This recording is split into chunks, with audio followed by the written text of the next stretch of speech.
ನಮಸ್ಕಾರ ಎಲ್ಲರಿಗೂ. ಇವತ್ತು ಮಕ್ಕಳಿಗೆ ಹೊಲಿಯುವಂಥ ಬಟ್ಟೆಯಲ್ಲಿ ಯೋಗ್ ಪಾರ್ಟ್ನ ಹೇಗೆ ಅಂದರೆ ಮೇಲ್ಗಡೆ ಪೋರ್ಷನ್ನ ಹೇಗೆ ಪ್ಯಾಟರ್ನ್ ಡ್ರಾಫ್ಟ್ ಮಾಡೋದಂತ ತೋರಿಸ್ತಾ ಇದ್ದೀನಿ.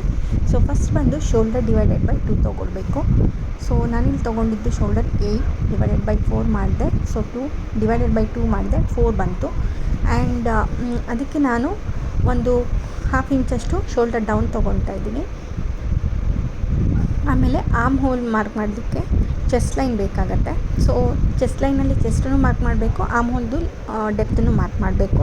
ಸೊ ಅದಕ್ಕೆ ಚೆಸ್ಟ್ ಡಿವೈಡೆಡ್ ಬೈ 6 ತೊಗೊಳ್ತಾ ಇದ್ದೀನಿ, +1. ಆಮೇಲೆ ಚೆಸ್ಟ್ ಮಾರ್ಕ್ ಮಾಡಬೇಕು. ಸೊ ಚೆಸ್ಟ್ ಏನಿದೆ ಅದ್ರದ್ದು ಡಿವೈಡೆಡ್ ಬೈ 4 ತೊಗೊಳ್ತಾ ಇದ್ದೀನಿ, ಪ್ಲಸ್ ಒಂದು 1/2 ಇಂಚಷ್ಟು ಲೂಸಿಂಗ್ ಆ್ಯಡ್ ಮಾಡ್ಕೊಳ್ತಾ ಇದ್ದೀನಿ. ಆಮೇಲೆ ಸೊ 1.5 ಮಾರ್ಜಿನ್ ಅಂತ ತೊಗೊಳ್ತಾ ಇದ್ದೀನಿ. ನೆಕ್ಸ್ಟ್ ಬಂದು ಇವಾಗ ಲೆಂತ್ ಮಾರ್ಕ್ ಆರ್ಮ್ ಹೋಲಲ್ಲಿ ಮಿಡ್ ಪಾಯಿಂಟ್ ತೊಗೊಳ್ತಾ ಇದ್ದೀನಿ. ಅದರಲ್ಲಿ 1/4 ಇಂಚು ಹೊರಗೆ ಮತ್ತು ಒಳಗಡೆ ಮಾರ್ಕ್ ಮಾಡಿಕೊಂಡು ಅದನ್ನು ನಾನು ಚೆಸ್ಟ್ ಮಾರ್ಕಿಂಗ್ ಜೊತೆ ಸೇರಿಸ್ತಾ ಇದ್ದೀನಿ. ಸೊ ಆರ್ಮ್ ಕರ್ವ್ನ ಡ್ರಾ ಮಾಡ್ಕೋಬೇಕು.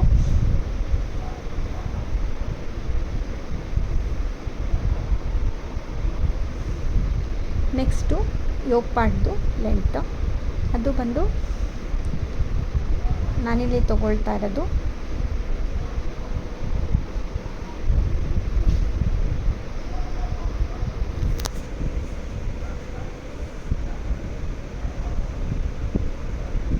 7, ಅದಕ್ಕೆ 1 ಇಂಚ್ ಸೇರಿಸ್ಕೊಳ್ತಾ ಇದ್ದೀನಿ, 8 ತೊಗೊಳ್ತಾ ಇದ್ದೀನಿ.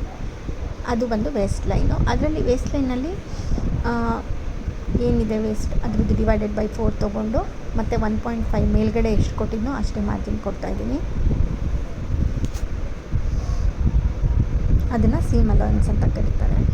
ಸೊ ಇವಾಗ ಅದನ್ನು ಏನು ಕಟ್ ಮಾಡಬೇಕು ಅದನ್ನು ನಾನು ಕಟ್ ಮಾಡ್ಕೊಳ್ಳೋದಕ್ಕೆ ಮಾರ್ಕ್ ಮಾಡ್ಕೊಳ್ತಾ ಇದ್ದೀನಿ. ಇದು ನಿಮಗೆ 1 to 2 ಇಯರ್ಸ್ಗೆ ಕಿಡ್ಗೆ ಕರೆಕ್ಟ್ ಆಗುತ್ತೆ. Thank you.